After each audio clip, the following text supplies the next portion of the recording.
What is up, everybody? Welcome to the Movies That Make You podcast, where movies are more than just entertainment, they're a catalyst for meaningful conversations. I'm Jonathan Sprang, and I go by Sprang, and most weeks we dive into movies to watch in preparation for a new release hitting theaters. But we don't stop there. We explore the morals, the deeper ideas, and the life lessons that these films offer. Today's episode is Kristen and I discussing our top 5 indie horror films. Kristen does her top 5, I do my top 5. We don't pair them together at the end, but we do have a couple of ones that landed on the list as well. So we hope you enjoy this discussion. It really is just our faves. We're not saying these are the best indie films. We're just saying that they're the ones that stick out to us as being the ones we enjoyed. So we hope you enjoy the lists. Before we dive into this week's episode, here's a sneak peek at the next 4 weeks of what's coming up on the Movies That Make You podcast. The third week of our October series, we're going to have the boys in. We're going to be talking all things Venom because Venom 3 comes out that week. So we're going to talk about the Venom series, including Morbius. I don't know if we're going to get to Madam Web, but we might because it's horrifying. The last week of our October series, we're going to be talking top 5 horror movies. Kristen's going to bring her top 5. I'm going to bring my top 5, and we'll see where we end up, see who wins out, see which ones make it on our list. The week after that, we're going to be doing a Robin Williams episode. This is just going to be a one-off episode. We're going to talk through a lot of the Robin Williams catalog and a lot of the movies that we love, and we'll have a special guest that day as well. The week after that, we're going to be gearing up for Wicked. To do that, we're going to watch The Wizard of Oz with the boys and my parents, and we're going to have everybody on the podcast, and we'll just see what happens. Should be a fun time. Hope those episodes excite you, and without further ado, let's get to the podcast. We are back with another episode of the Movies That Make You podcast. This one is the second of our October series, The Movies That Make You Scream. And I am joined by my lovely wife, Kristen. Ooh, getting the creepy vibes over here. Yes. Last week I met with Papa Goss and we talked through the icons of horror, talked through all the baddies. And so this week we are touching on top 5 indie films, top 5 that we've seen, yes, that we liked. And just for anybody who's wondering, indie is short for independent.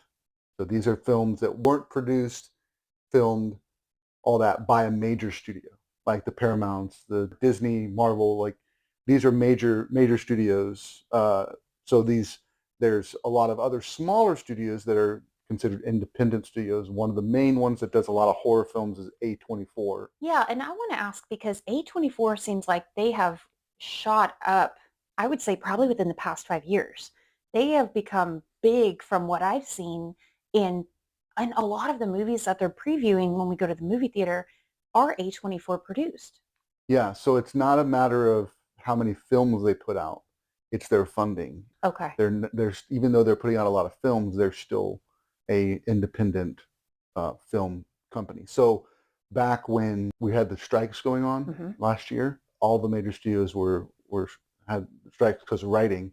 A24 signed the deal very quickly and got writers back working because they were like they gave into all the asks that the Writers Guild had and Actors Guild and all that stuff, and so they came back to working faster for that company because they're smaller, and so they just were able to basically give into their demands and said, hey, we agree with you, let's do it, that kind of a thing. There's another one of the ones that we like or that we've seen a lot of is Blumhouse. Oh, yes. Another independent film studio. So it's not a major big film studio that has millions and millions of dollars. So all of these movies are more low budget, so they're smaller in scope most of the time. I know Blumhouse actually has a rule, I believe, that the films can't get a larger budget than others than a certain amount. So there's a different feel when you watch one of these kind of independent films versus what you see from a big Hollywood studio like Marvel or Universal Pictures or whatever. And both of them have really cool logos, like the way that the logo is produced or presented. I like those. Yeah, absolutely. And we've seen a lot of A24 films and Blumhouse films, and we've seen a good bit of these. I found a list online that was the 30 top rated independent horror films. And then I took that list and I looked at what movies we'd seen. Um, and then that's the list that we kind of used as our starting point. Now, there's probably other movies out there that may have made it on the list if we'd have had access to knowing and remembering that one. But this is kind of, this at least gets us in the ballpark for what we're going to talk about today. Cool. Before we jump into that, how's life? What's going on? Just the weather's getting cooler. Life's great. No complaints here. All right. Pressing on, pressing on. Nice. Every day's a new day. Try to make my best of it. Make the best of every day. I went back to the gym this week. Yes, you did. I took last week off as a sabbatical from the gym. We went on Saturday, but I just was not feeling it last week. So I actually woke up, laid there for a little bit, had to go to the bathroom. So I went to the bathroom, came back, and it was 5:43, which my alarm is 5:45. So I was just like, well, I'm up now. So only slight encouragement from your wife yesterday. You going to go to the gym? And the face. Mm-hmm. Yeah. So it was fine. It was good. Got to meet a new guy. His first time. So they paired him with me. He's like, his wife's a coach here, so he's pro. You're like, she's the one that loves to work out, not me. Yeah. So no, it was good. It was good. Podcast is trucking along. Lots of fun. A lot of irons in the fire these days, but going good. About to be done with one of the websites. That'll be done by the end of the month. So it's exciting to kind of have that wrap up. Props or not, other YouTube channel and Instagram and all that is got some more content out there. So check it out if you want to kind of know what you should go eat. I do put some movie and TV reviews out there, but I've been focusing mainly on the podcast when it comes to that. So haven't done as many of those things, but good stuff. So yeah, this past weekend, our church celebrated 25th anniversary of being open. Pretty cool that it opened in 1999, which was my freshman/sophomore year of high school. But just so thankful to be a part of that community, hoping to kind of dive in a little bit more and get to meet people. I'm not really outgoing when it comes to just getting in a whole group of people that I don't know, strangers, unless I'm in my element, like unless I'm coaching at a gym or studio. But yeah, I'm really hoping that the next few months I'll be able to kind of plug in and find my group. Yeah, it's cool. Cool. So you're not a big horror fan. Are there any movies that you watched as a kid that were scary that you liked before we jump into like this list? Yeah. I really enjoyed The Shining. I think the twist was what got me. It wasn't so much, I mean, there were a couple jump scares, but it was more of the feel. It was just like, there's something just off, you've got this little kid like red rum, it's just, there's something going on. And it was set in the 70s. And so just kind of different from the 90s when I was a kid. Mm-hmm. That was a favorite of mine. And then also The Ring. I saw that when I was 15. And that was the first scary movie I saw in the theater. So that was pretty creepy. But to this day, it's still probably up there in my top 5 scary movies overall that I liked. Yeah. And then another one, I did see The Exorcist. Had a sleepover with a couple of my girlfriends. That was a bad idea. None of us were prepared for what was going to happen. I don't even know why their parents let us watch it. They may not have known. But yeah, we were probably like 13. It's probably rated PG, Probably. like. And we put it on and it was just like, yeah. So anyways, no, that one is R. I did pull that up because Jacob wanted to watch it and we were like, but so yeah, those are probably a few that I like. mean, those are good. Those are classics. Those are really solid. I mean, The Ring, maybe not classic, but it's definitely up there as far as scares go. And so that's a nice little sneak preview for the last episode of October. We're going to be doing our top 10s for overall horror films. This is the indie episode. We're going to do top 10 of horror films, so be sure to check us out there. Cool. Kristen just gave you a little sneak peek to her top 10 list. All right, so let's jump into this. And so here's a format. Here's how we're going to do it. Okay, this is based off of a podcast that I loved and I listened to for years and years until they stopped making them. The top 10 with He John almost Roca. cried, you guys. Yeah, Yes. it was emotional. I watched the last one they did a live top 10 list, and it was sad, but it was fun. They did a lot of good stuff. Introduced me to a lot of films, but it was called the Top 10. John Roca, Matt Nost. Check him out. John Roca's still doing a lot of stuff on movies and stuff. So The Outlaw. But the way that they did their list is they started from the bottom, and one person go back and forth. So if it's on my list but higher, I'll say that's a punt, and we'll talk about it when it's higher on the list. Okay. But yeah, so we just kind of start from the bottom. I'll have you go first, and then I'll go, and then we'll just kind of see what happens with the list. I think there's probably going to be a little bit of crossover, but probably different positions. I think so too. All right. So my number 5 was Tucker and Dale versus Evil. That's my number 5. No, that's awesome. Yes. Yes. Why is it your number 5? Well, why is it on your list?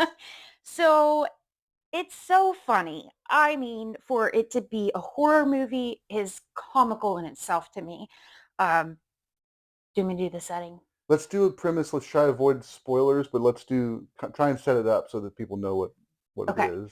So it's a group of college kids. They're going out into the woods, going to rent a cabin, out in Timbuktu. And you've also got this couple of guys, Tucker and Dale, that they're just living the best life, country bumpkins. I'm not going to spoil anything, but they somehow get to being where they're interacting, and all the things that could go wrong go wrong. And these college kids are scared out of their minds, and Tucker and Dale, they don't understand. So it just made me laugh so much when we watched it. What's so funny is like kind of just a spin on that just a little bit. It's these college kids are scared of Tucker and Dale because they've seen so many horror movies these guys must be those scary country people, and so they're scared of them, and then things start to happen, and yeah, it's such a funny. It's one of those that's not. I mean, it's pretty gory, but it's funny because the premise sets it up so funny.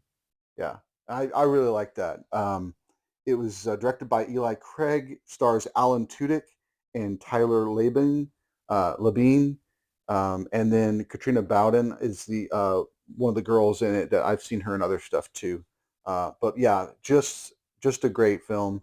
Came out in 2010, and I had never seen it until we watched it together, like while we were dating. Oh, So, I didn't realize that. I thought you had seen it before. yeah, if I had, I maybe just had seen it the year before, but I hadn't seen it. Like it wasn't one that I saw when it came out or anything. It was just again because it was like more of a low budget, kind of off the radar film. It never crossed my path.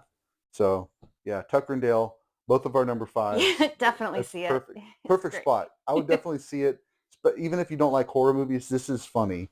And you don't have to have seen things like The Hills Have Eyes or Evil Dead to kind of have in your head like what people think of like that kind of dynamic between the country, the locals, and the visitors. There's Yeah. that dynamic in other movies too. I think of Deliverance, where it's this kind of scary thing because the locals are weird and the visitors are like, that's all you need to know. Totally. And Yeah. I mean, you also put yourself in a situation where you're going outside of your comfort zone. You probably are not used to camping, not used to roughing it. And yeah, throw in some locals and have a fun time. Yeah, exactly. Cool. What's your number 4? So my number 4 is Pearl. Oh, okay. Not on my list. Go for it. Okay. So Pearl is, it came out in 2022. What I liked about this was it's kind of a period piece. It was, looks like it was filmed around the late 30s, early 40s. It gives me like this uneasy, seemingly like picturesque picture, but then it turns dark. The one color that I kept noticing throughout, and it's in the poster, the cover thing, Mm-hmm. is red. Like red is throughout, which is, could be blood, it could be strength, it could be any of those. But basically a young girl who wants to be famous, but she's trapped by her grandparents at their house on their farm. She does meet a guy at a theater, movie theater, saves enough money to go to watch a movie. Um, she decides she wants to be an actress. So she goes and there was a local audition, but she doesn't get it. And then you just kind of start seeing her unraveling. And Mm-hmm. it just surprising things happen. You are not expecting it. Um, but my favorite is the end scene where she's just smiling and you see her Mm, smiling forever. It seems like it goes yeah, through the the entire credits credits. Yeah, and it just, this girl has come out of nowhere. I mean, obviously she must have been an actress for, it's Mia Goth. Mia Goth. Yep. Um, and she is just phenomenal. I really enjoy watching her movie, but then also there were two more that came after this, kind of like a, A trilogy. Yep. yeah, trilogy. And X was the first one. So X was where she plays a porn star. Jenna Ortega's in there as the sound technician, and they go to this country farm, and then they see this old couple that's letting them film on the farm. Um, and then Pearl is basically is the kind of like a prequel to Hmm. that movie, and then she plays Pearl in that movie. And then Maxine just came out this year, and that's like the sequel, but that's like in the 90s, 90s, yeah. and she's playing an actress trying to get into. So it's this. She's playing three different actresses in three different time periods, but it's all kind of in the same vibe. And actually, what's crazy is Mia Goth. She actually told the director that they uh, needed to do these other stories. She's like, Mm. this is a great premise. We need to do more, and so she's credited as producer um, on those movies, and I think possibly also a story as well. Yeah, that's So cool. she worked hand in hand with the director. Um, yeah, this is yeah. I really like the series. It didn't crack my top five because I like these other ones more, but definitely a good movie. And if you like horror movies, this one's definitely one to check out if you haven't already. Again, and it's a creepy, it's not Right. scary where you get all the jump scares and you've got somebody chasing you with a chainsaw. So Right. And that's the thing, one of the things that's different about these sort of low budget or like independent films, or some of these directors will go on and do big budget films, but when they're starting out in this kind of indie world, they're more artistic and they're more setting the tone. They're really good at setting a tone that's scary and that's eerie, and not they don't depend on just jump scaring you to make you feel scared. Like you're mhm. tense the whole time. You have this anxiety because of the way that they're setting the tone of the film. That's the difference between a really good director and kind of just a by the numbers type of horror director. So So, tell me, what is your fourth? all right, my number four is Get Out. Ooh, Is it on your list? it is. Well, is it three or higher? It's three. It's three. Okay, we can talk about it now. So yeah, so Get Out. This is by Jordan Peele. 2017. This was mind blowing for me when I saw it. I had no idea what it was going in. I don't know how much we want to talk about like the Yeah. the story at all, but it's basically um, this character played by Daniel Kaluuya, Chris, goes home with Allison, actually Rose, played by Allison Williams, goes home to visit her family, and weird stuff starts happening. And it's good to note that they're a biracial couple. Yes, So, yes. Yeah, Daniel's black and Rose is Allison Williams is white, and so he's going to visit her family, and they're they start to meet. He starts to meet all their friends, and then there's like and their this staff. their staff, and it's just their staff is all black, and so Hmm. there's this really kind of interesting dynamic between them that you kind of think is a little off, but it's like maybe it's okay, and then it just starts to go deeper and deeper. So, Yeah, uh, definitely recommend seeing that one. yeah, But be prepared. I mean, it could be emotional possibly for somebody, but it is one of those like after the movie I was just like, "What?" So, yeah, it's Jordan Peele's first film as writer director. He came from comedy, Key and Peele was a sketch comedy show that was, well, I guess not sketch comedy, but it was more like videos and scenes and stuff that they would do together, and then kind of present them to the audience, to a live studio audience.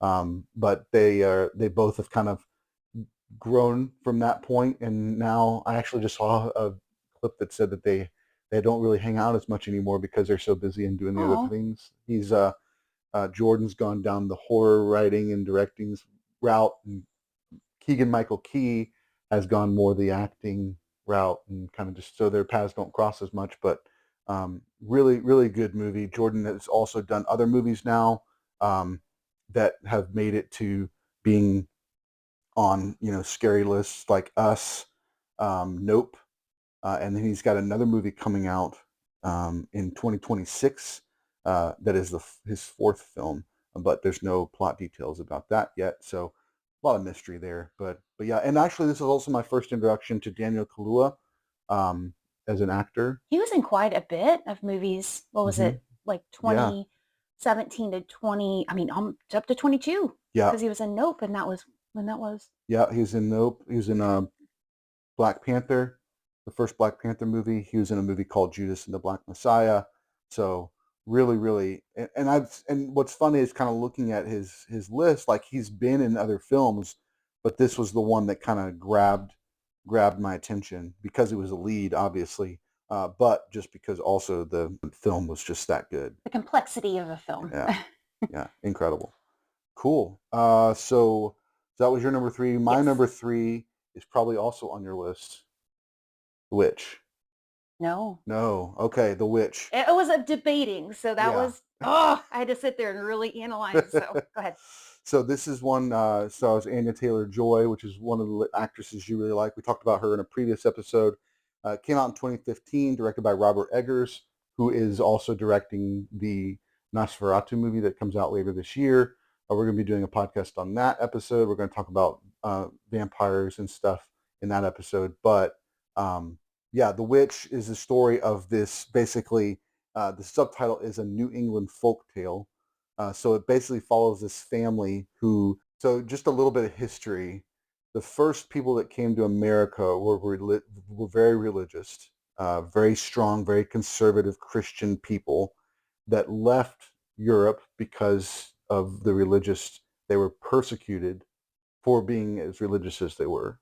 So they wanted to go to America to live a Freedom of life, religion. freedom Yeah. of religion, so they could practice their faith like they wanted to in this very conservative manner. So this story is about a family that got kicked out of their town for being too conservative, like too strict. So that's kind of that's the setup for this story, is that they've moved out to the woods. They've basically, I mean, it's frontier times. They're Hmm. cutting down the trees so that they can build the house, and they can build the fence, and It's they're, like 1700s. yeah, it's 1630 actually, Oh, I was even way off. earlier. No, I mean, it's there. It's so they have to move to this really remote spot, but then there's this weird stuff starts happening, um, because there's some sort of being or some sort of witch in the Entity. woods that's Yeah. that's creeping on them. Yeah. Crazy. But yeah, so as And I then said, her go ahead. son or baby. Yeah, but there's a baby born in this. Yeah. It has Anya Taylor-Joy, as I said. It also has Kate Dickie, who was in. We knew her from Game of Thrones. Oh yeah. She was the Vale, the lady in the Vale, that lived in the city above, on the, like, on the mountain, or like really high up, Hmm. and she'd throw her people she didn't like Out the out, window. and then they, and then her son was like super weird and like like acting, younger than he was, and Yeah. let's make him fly, mommy. So she plays a really good creepy lady.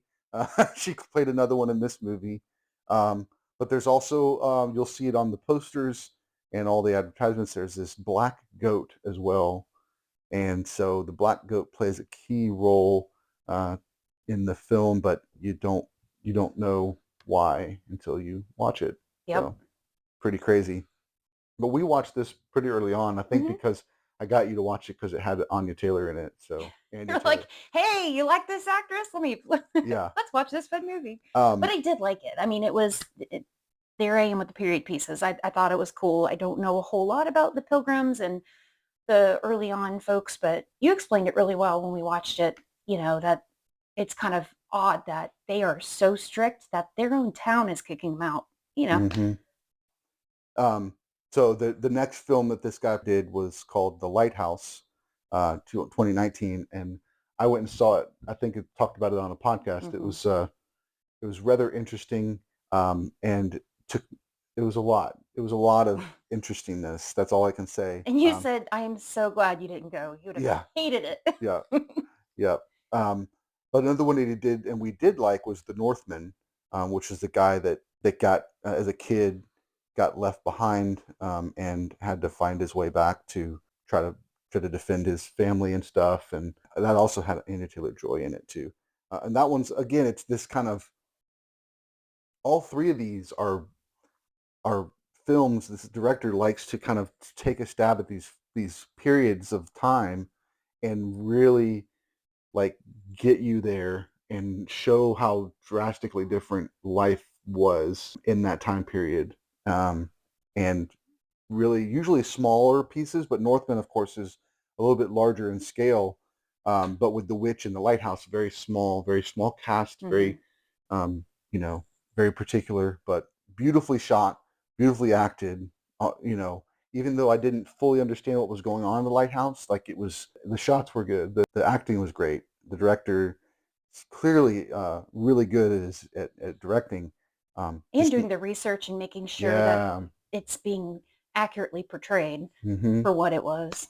Yeah, absolutely. So really looking forward to his Nosferatu, because that's another period piece. So very cool.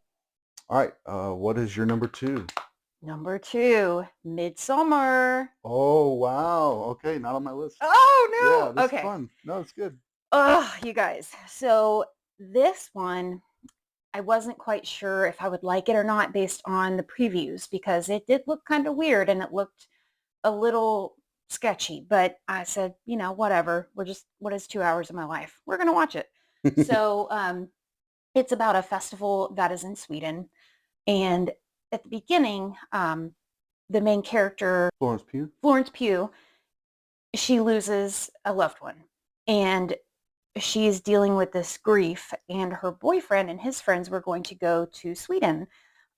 She originally wasn't going to go. Well, then they said, hey, come on, that'll get your mind off of it. So she ends up going. So you kind of already feel a tension where she wasn't exactly wanting to go, and they were all looking forward to it. So they get there. I mean, it's just odd. Everything's in white. You've got the typical headband of flowers. I mean, you've got gorgeous scenery, green mountains, rolling hills, all the things. So it gets you into this place where then you kind of like, okay, well, this is their culture. This is what we're doing. Let's go with it.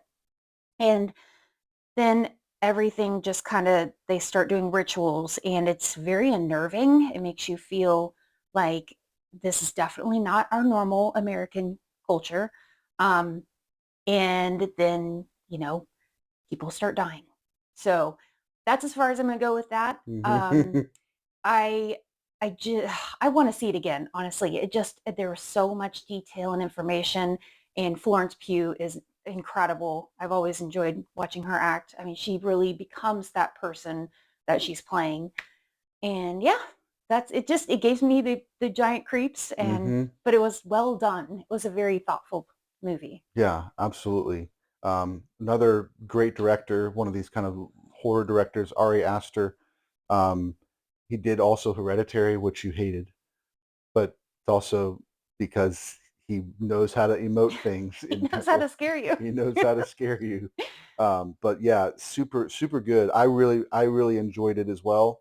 And it's one of those that it's kind of, when we were watching it, it was introducing you to this culture, but also this religion. And it's very cultish in the way that it's the way that they're acting, and the rules that they have in place, and all that stuff. And so there's this sense where, when we were watching, I kind of explained, like, you think about how we are going in and we're seeing these rituals and we're starting to see how these people act and how weird and foreign it is to us, that's also something we need to take in mind when we're, talking about our own church and how our church can be foreign to someone who's not used to church. And Yeah. so we can kind of address those, try to address those things, if we were to kind of attend a church or try to invite someone to a church, like recognize that they're walking into foreign territory. They're walking into something that's very odd and weird. So how do we soften that? How do we make sure that they feel safe and at home And and as they don't feel comfortable as and as comfortable possible. as possible? Exactly.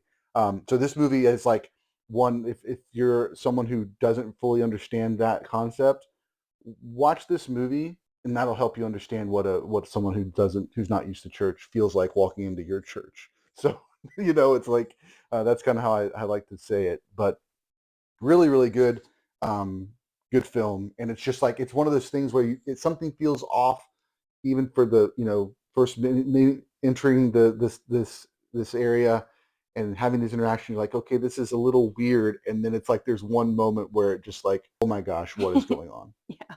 And then it's like from there on, it's just like bonkers. Yeah. Like a roller So coaster. really, really, really good movie. I'm glad it made your list. That's Yeah. really fun. What's your Um, number two?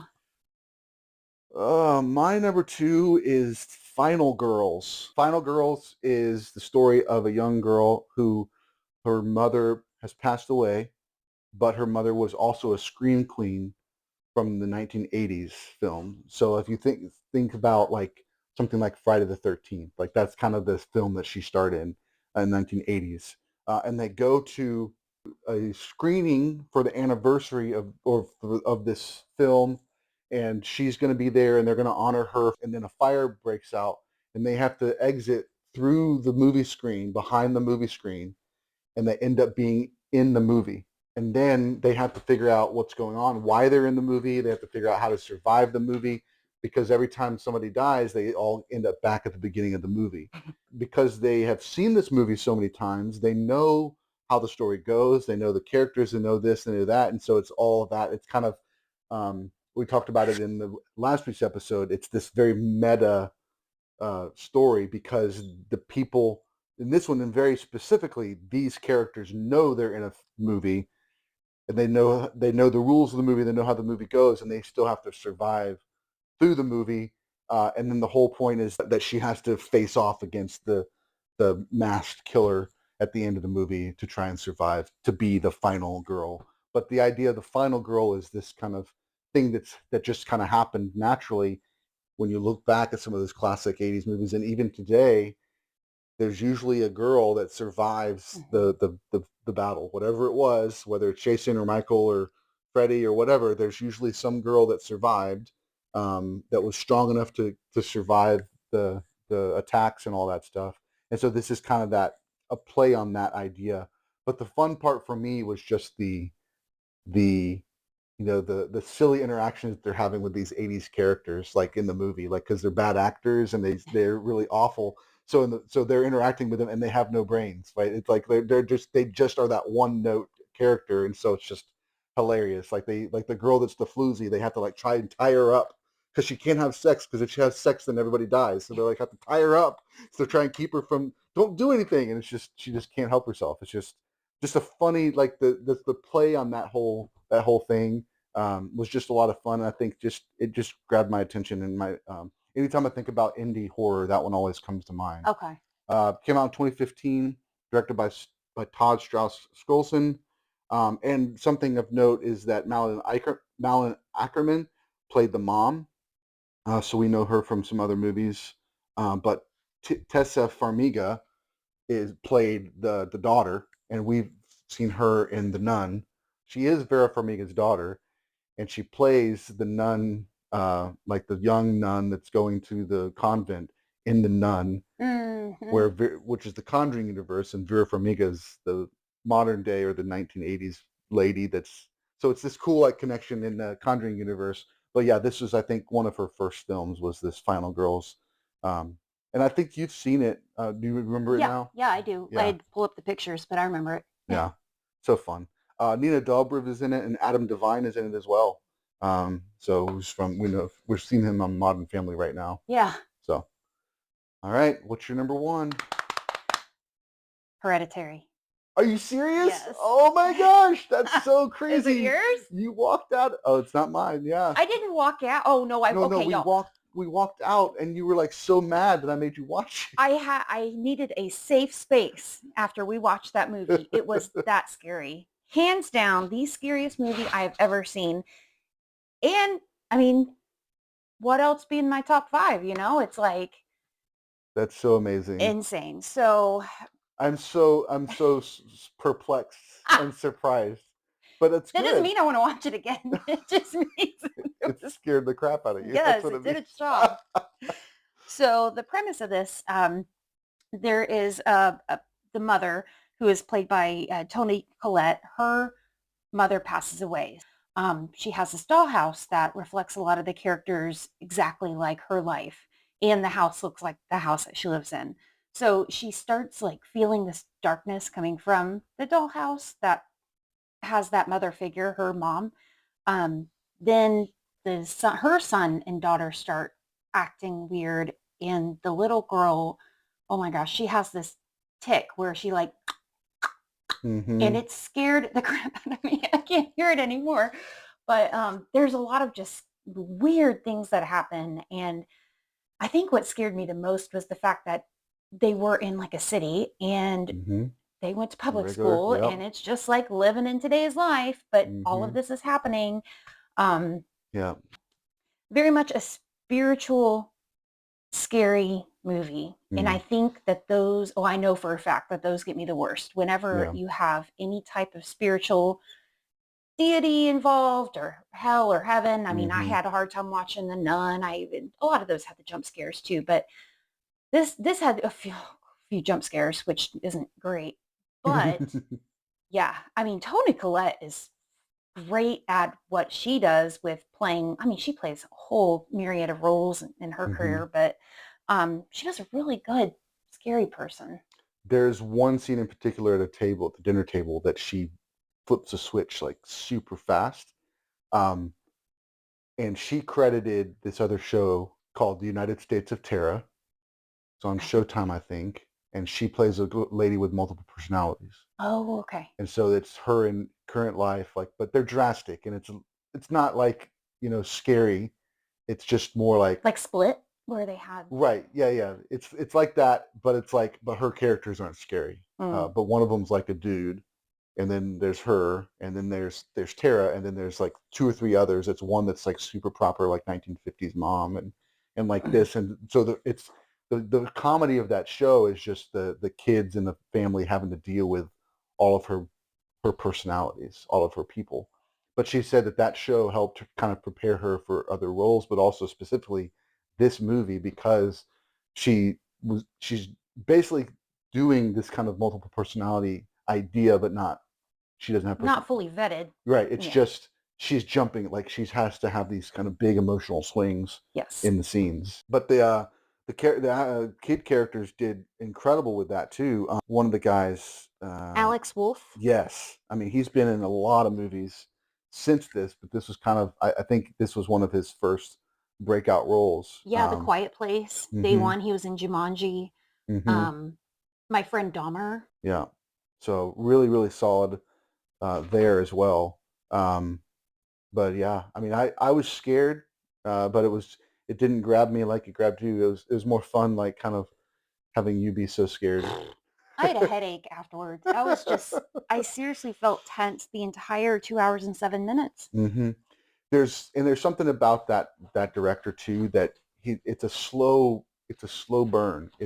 Feels kind of normal. Where are we going? And then it just kind of goes and goes, and then you end up in this really, you never thought it was going to be there. Like that, it ends. I remember it ending and going, oh my goodness, how did we get there? Yeah.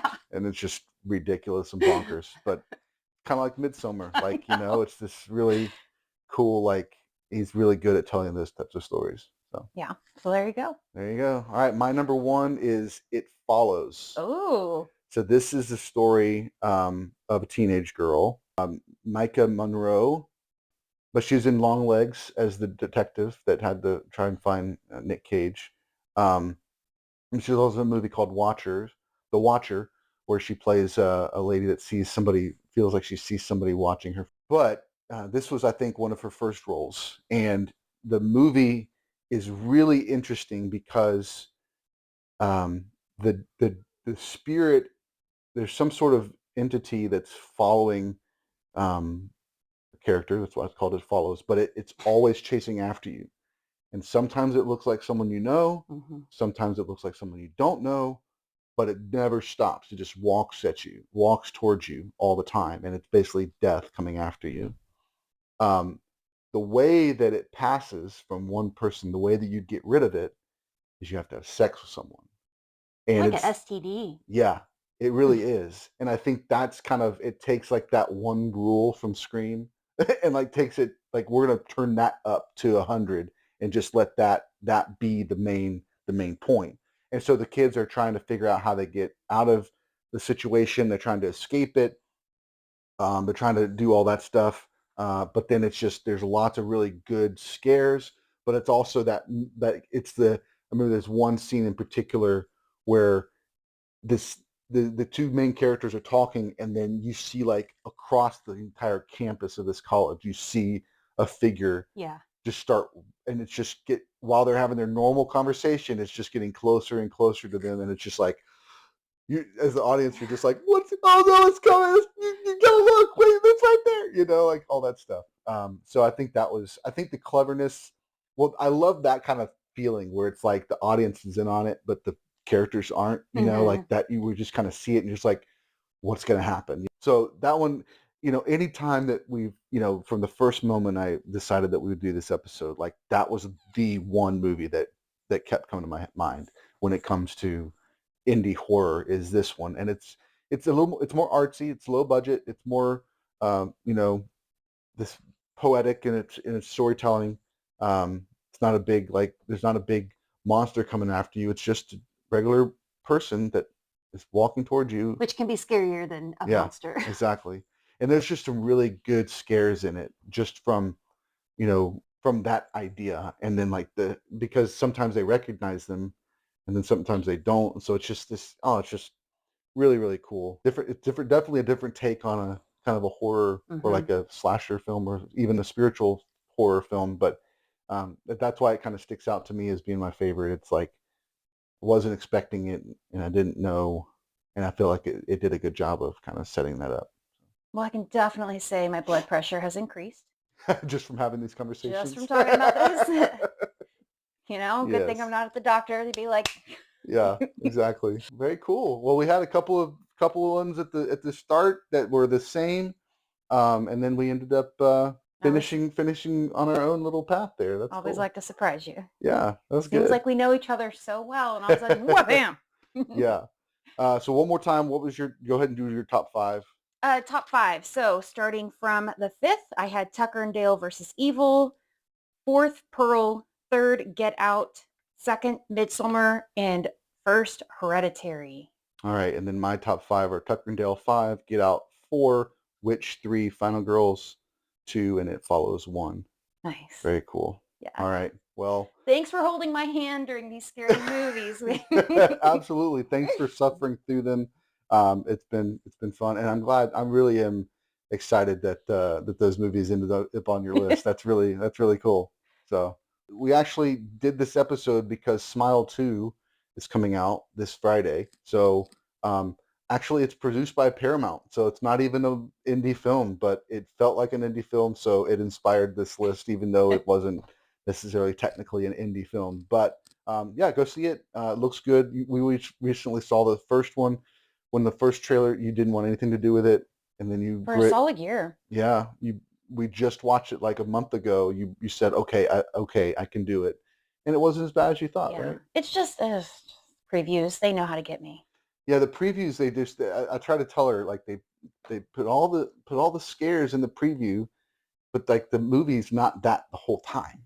It can't sustain that type of fear for an hour and a half. It would get old. So it's just, trailer's just trying to make you go, yeah, this has got some scares. You want to come see it.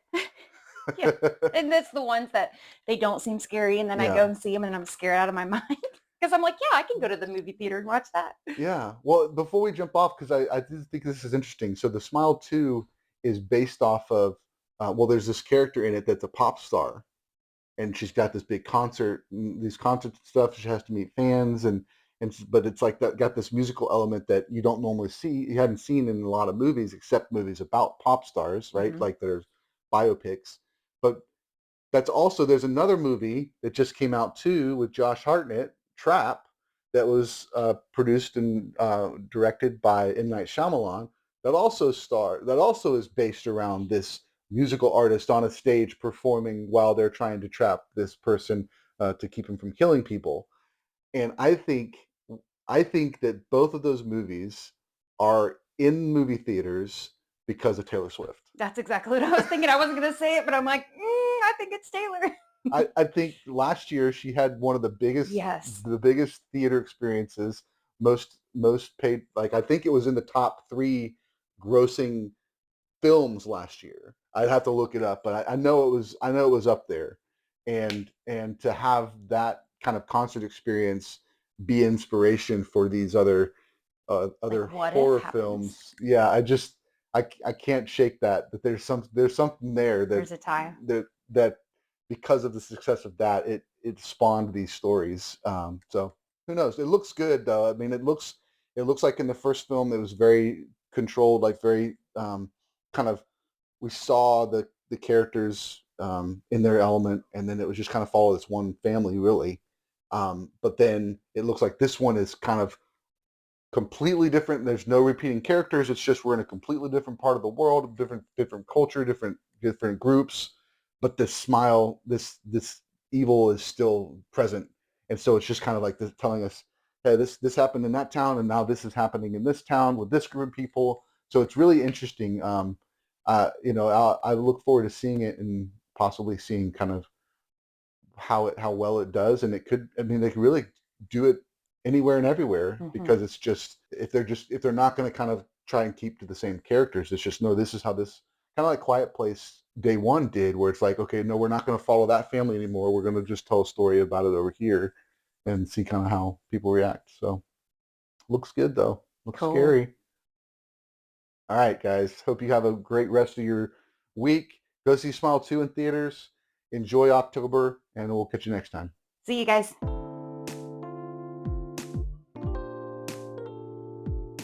Thanks so much for listening to the Movies That Make You podcast, where movies are a catalyst for meaningful conversations. We hope that you'll give us a like, a share. Let us know you were here over at our Instagram at Movies That Make You. And don't forget to subscribe so you never miss an episode. So until next time, keep watching movies.